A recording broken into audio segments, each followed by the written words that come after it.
Hi guys, welcome back. This is the second part of the neuro and muscle recruitment video. First part जिन लोगों ने नहीं देखा, I would request please go to my channel and watch the first part, or I will drop the link in the description. Go and watch the first part, then only you will be able to understand this one. Okay, so पिछली बार हमने क्या क्या सीखा? Quick recap. पहले हमने सीखा there's an input जो PNS देता है आपके CNS को. CNS is brain and spinal cord. PNS sense करता है कोई चेंजेस जिससे वो इनपुट देता है, और CNS जो आपका माइंड है वो कमांड देता है कि ये करना है, ये आपका रिएक्शन होगा. और वो जो रिएक्शन है वो एक्शन वो जो रिएक्शन है वो मोटर रिएक्शन होगा, जो कि ऑटोमेटिक जो ऑटोनॉमिक हो सकता है, जो कि अपने आप होता है, जो हमारे हाथ में नहीं होता है, या फिर सोमैटिक होता है जो हमारे हाथ में होता है. हम आज सोमैटिक की बात करेंगे, मसल रिक्रूटमेंट की बात करेंगे, मसल कैसे इफेक्ट होगा, फैट लॉस कैसे इफेक्ट होगा इससे. Okay, so let's begin.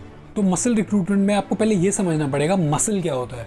For example आप मार्केट जाते हो, आप अलग अलग एक थैला लेते हो और उसमें अलग अलग चीज़ें लाते हो, biscuits, cornflakes, cheese, butter, chicken and different things in one packet. Okay, so muscle is also the same. It's a bundle. Suppose bicep है, बाइसेप एक बंडल है, उसके अंदर अलग अलग मसल फाइबर्स हैं, बहुत सारे मसल फाइबर्स हैं, और जो कि रिक्रूट होते हैं जब भी कोई कार्य मिलता है, कोई काम मिलता है. ठीक है, उनको रिक्रूट कौन करता है? आपका CNS. सेंसरी इनपुट कौन देता है? PNS. CNS बोलता है कि 10 फाइबर रिक्रूट करो बाइसेप के, तो वो PNS मानता है और उनको रिक्रूट करके काम करता है, वो कार्य करता है. सपोज जैसे ये देखिए आप, जैसे मुझे प्यास लगी है और मैंने एक बोतल ली. मेरे PNS ने CNS को बोला प्यास लग रही है, पानी पियो. CNS ने कमांड दिया, सामने बोतल पड़ी है, बोतल उठाओ और पानी पियो. और ये जो आप स्क्रीन पे देख रहे हैं मेरे मसल फाइबर्स हैं, 4 मसल फाइबर का एक यूनिट है. ठीक है, और ये एक पूरा 3 मसल फाइबर का यूनिट बना के एक बाइसेप बन गया. तो मेरे बाइसेप पे एक यूनिट यूज़ करके मैंने पानी पिया, और अब मैंने कार्य चेंज कर दिया, वर्क चेंज कर दिया. डंबल उठाए, डंबल से मेरे तीनों के तीनों मसल यूनिट काम करे, ज़्यादा मसल रिक्रूटमेंट. तो सबसे पहली बात ये, जब भी मसल डैमेज होगा तभी मसल ग्रो करेगा. इस बात को तो आप लिख लीजिए कहीं पे भी, ये तो आपको हमेशा याद रहना चाहिए. जितना मसल डैमेज होगा उतना मसल रिकवर करेगा. बॉटल वाले टास्क में मैंने सिर्फ पानी पिया, वो एक कार्य था जो मैंने किया, और उतने मसल फाइबर्स रिक्रूट हुए जो कि डैमेज भी नहीं हुए. If I have a goal to grow my muscles, कि वो दिखे, मसल टोनिंग हो और दिखे, मस्कुलर दिखूँ मैं. अगर सपोज बाइसेप में 100 फाइबर्स हैं तो मुझे ज़्यादा से ज़्यादा फाइबर्स रिक्रूट करने हैं और उनको डैमेज करना है. ठीक है, उसके बाद ही मेरा मसल ग्रो करेगा और एक टाइम के बाद जाके दिखना स्टार्ट होगा. तो इन फैक्ट्स के ज़रिए हमने एक चीज़ तो एस्टैब्लिश कर ली है कि मसल डेवलपमेंट के लिए मसल रिक्रूटमेंट और मोटर रिक्रूटमेंट जितना ज़्यादा हो उतना इम्पॉर्टेंट है. ठीक है, उसके बाद मसल रिक्रूटमेंट किस पे डिपेंडेंट है? वर्कलोड पे. काम क्या है, बॉटल उठा रहे हो या साला डंबल उठा रहे हो या पूरा बार उठा रहे हो? वर्कलोड, कितना काम है, काम की इंटेंसिटी क्या है. Muscle development is dependent on motor recruitment, muscle recruitment which is dependent on, जो कि निर्भर है काम पे, कार्य की इंटेंसिटी पे, कि वर्कलोड कितना है. और वर्कलोड किस पे डिपेंडेंट है? आप कैसे पता लगाओगे कि वर्कलोड जिम में आप जो कर रहे हो वो वर्कलोड अच्छा है मसल के लिए या नहीं है, वो वर्कलोड है भी कि नहीं है. इसलिए वर्कलोड के 4 फैक्टर्स बनाए गए हैं. Okay, first is poundage. Poundage subjective होता है कि मेरे लिए 100 किलो शायद से लाइट हो, आपके लिए शायद से हैवी हो, मेरे लिए हैवी हो, आपके लिए लाइट हो, जैसा भी. ठीक है, तो सबका अलग अलग स्ट्रेंथ के हिसाब से वेट होता है. सब पाउंडेज लगाते हैं मुझे में आके, तो हम इसी वजह से कभी भी कोई स्पेसिफिक वो नहीं देते कि आपको इतना ही वेट मारना है. तो हम पता कैसे लगाएं कि पाउंडेज जो हम मार रहे हैं वो सही है कि नहीं? तभी वो दूसरा फैक्टर आता है वर्कलोड का, repetition. Repetition should be 6 to 10 repetition में फेलियर आ जाना चाहिए. 6 to 10 में फेलियर आ जाए उतना पाउंडेज होना चाहिए. ओके, थर्ड फैक्टर है range of motion. Half repetition, half partial repetition नहीं कि आधी कर रहे हो, आधा बाइसेप मार रहे हो, पूरा रेपिटेशन मारो, पूरा रेंज ऑफ मोशन मारो. रेंज ऑफ मोशन जितना ज़्यादा रहेगा उतने ज़्यादा मसल रिक्रूट होंगे. पाउंडेज अगर उतना रहेगा जितने आपके 6 to 10 में फेलियर आ रहा है तो उतने ज़्यादा मसल रिक्रूटमेंट होंगे. Basically strength training. चौथा और लास्ट फैक्टर है स्पीड. कोई भी ओल्ड लोग होते हैं उनको तेज़ चलना मुश्किल क्यों होता है? ओल्ड लोग के किसी को भी तेज़ चलना मुश्किल क्यों होता है? अगर मैं आपको बोलूँ कि 15 या 20 की स्पीड पे भागते रहो, कितनी देर भाग सकते हो? नहीं भाग पाओगे ज़्यादा देर, राइट? बिकॉज वो मुश्किल होता है, राइट? तो आपका जो रेपिटेशन है, एक पूरा रेंज ऑफ मोशन है, that should be an explosive one. चाहे आप बाइसेप कर्ल मार रहे हो, चाहे आप डेडलिफ्ट मार रहे हो, चाहे आप बेंच प्रेस मार रहे हो, आपका जो रेपिटेशन है that should B fast and explosive. ज़रूरी नहीं स्पीड का मतलब तेज़ी लगे दिखने में, उसको शायद से आप धीरे लग रहे होगे सेकंड पर्सन थर्ड पर्सन के व्यू में, बट आप अपने हिसाब से आपका जो मसल पुश है, जो आप बेंच को पुश कर रहे हो, मसल रिक्रूट कर रहे हो, that should B explosive. That is the point.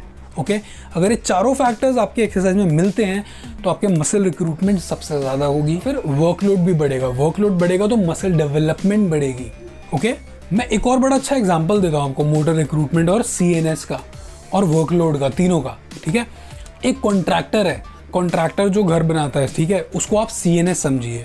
ठीक है, ऑर्डर आया उसके पास कि एक रूम बनवाना है, वो इनपुट हुआ, उसको PNS समझिए। ठीक है, इनपुट आया कि एक रूम बनवाना है, CNS ने, कॉन्ट्रैक्टर ने सोचा हाँ एक रूम बनवाना है तो मे बी 2 बंदे लगेंगे, उसने 2 बंदे सोचे और अपने 2 लेबर्स को भेज दिया। 2 लेबर्स को भेज दिया मतलब PNS ने 2 मसल फाइबर्स रिक्रूट करे, 2 लोगों ने मिलके एक रूम बना दिया। क्यों 2 लोग इतने कम क्यों लगे? बिकॉज कार्य ज़्यादा नहीं है, 2 लोग काफ़ी हैं एक रूम बनाने के लिए। ठीक है, अब दूसरा एग्जाम्पल में उसके पास एक और इनपुट आया कि 4 मंजिला घर बनाना है, तो कितने बंदे लगेंगे? अब उसने 1000 बंदे रिक्रूट करे, 1000 लेबर भेजे। क्यों? क्योंकि 4 मंजिल के लिए उतने लोग चाहिए। इन द सेम वे आपका CNS जितना ज़्यादा काम होगा, जितना ज़्यादा वर्कलोड होगा, उतने ज़्यादा मसल फाइबर्स रिक्रूट करेगा। ये देखिए आप, more muscle recruitment, more muscle damage, more muscle damage is equal to more muscle recovery, more muscle recovery is equal to more muscle growth, more muscle growth is equal to more muscle gain and fat loss. Why fat loss? Because जब आप muscle damage करते हो तो आपके muscle को recover करने के लिए 24 to 48 आवर्स 46 आवर्स चाहिए होते हैं। ठीक है, आप जैसे ही वेट ट्रेनिंग करके, स्ट्रेंथ ट्रेनिंग करके वापस आए, आपकी बॉडी बिजी हो जाती है कि मसल रिकवर करना है, मसल रिकवर करना है, बिकॉज वो प्रोसेस है बॉडी का, रिकवर करेगी तभी वो ग्रो करेगा। और उस प्रोसेस में बॉडी 24 घंटे 46 आवर्स बहुत एनर्जी यूज़ करती है, बहुत एनर्जी उड़ाती है उस कार्य को चालू रखने के लिए। वो एनर्जी कहाँ से यूज़ करती है? आपका जो ऑलरेडी स्टोर्ड फैट है। तो अभी तक हमने बस ये समझा, अगर आपको मसल गेन करना है तो आपको सबसे ज़्यादा मोटर यूनिट्स रिक्रूट करने पड़ेंगे, सबसे ज़्यादा मसल फाइबर्स रिक्रूट करने पड़ेंगे। ज़्यादा रिकवरी हो तो ज़्यादा ग्रोथ होगी। ठीक है, अब एक और फैक्टर जो इसको इफेक्ट करता है वो है आप कौन सी एक्सरसाइज कर रहे हो, आइसोलेशन कर रहे हो या कंपाउंड कर रहे हो। आइसोलेशन इज जिसमें सिर्फ एक जॉइंट काम करता है।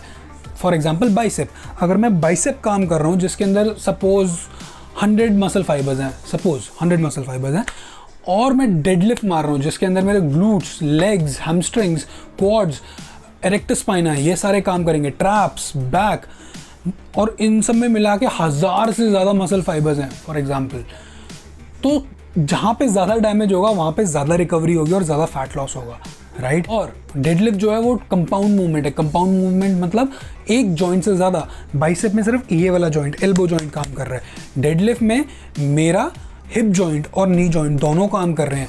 एक जॉइंट से ज़्यादा काम करता है, वो कंपाउंड मूवमेंट होती है। तो कंपाउंड मूवमेंट हम ज़्यादा से ज़्यादा करेंगे तो ज़्यादा मसल फाइबर रिक्रूट होंगे और ज़्यादा डैमेज होगा, अगेन ज़्यादा रिकवरी, ज़्यादा फैट लॉस, ज़्यादा muscle gain. Simple. Last point जो कि मसल फाइबर रिक्रूटमेंट को अफेक्ट करता है वो है रेट कोडिंग। रेट कोडिंग के बारे में आज तक किसी भी फिटनेस चैनल ने यहाँ पे बात नहीं करी है, मैं पहला बंदा हूँ जो बात कर रहा है। What is rate coding? Rate coding is how fast and how many motor units are getting recruited in your body.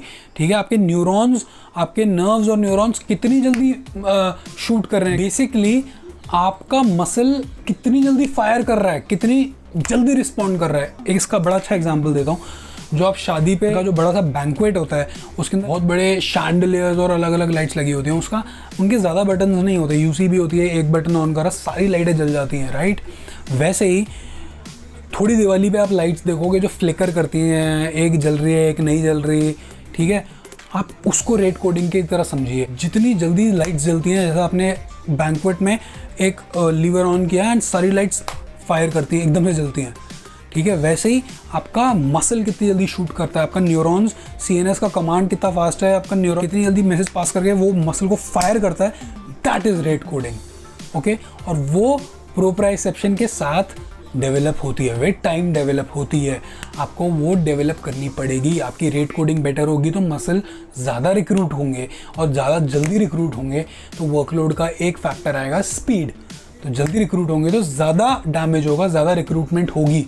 Okay, that is rate coding, इसका ध्यान रखिए। बेसिकली आपका कंक्लूजन बेसिकली आपका ये है, for best results you will have to recruit most of the muscle fibres and motor units in that muscle group. Okay, have to do strength training for the best results, have to practice big movements to get your rate coding right and recruit more muscles and motor units.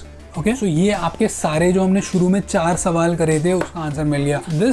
this answers all your questions. Okay, now ये आपने practice करा तो 101% आपका muscle development होगा ही होगा, बहुत athletic body निकलेगी, fat loss भी होगा, implied दैट आपका न्यूट्रिशन सही है। What is the right nutrition for this? That is a topic for another video. See you. I hope you like this series, first part and second part. Like the video and share it with all your friends and family, and please subscribe and press the bell icon. Last video got a very good reaction. I really thank you guys for showering me with that love. Okay, thank you, take care and keep lifting, keep eating clean. I love you guys. 27 hearts beat.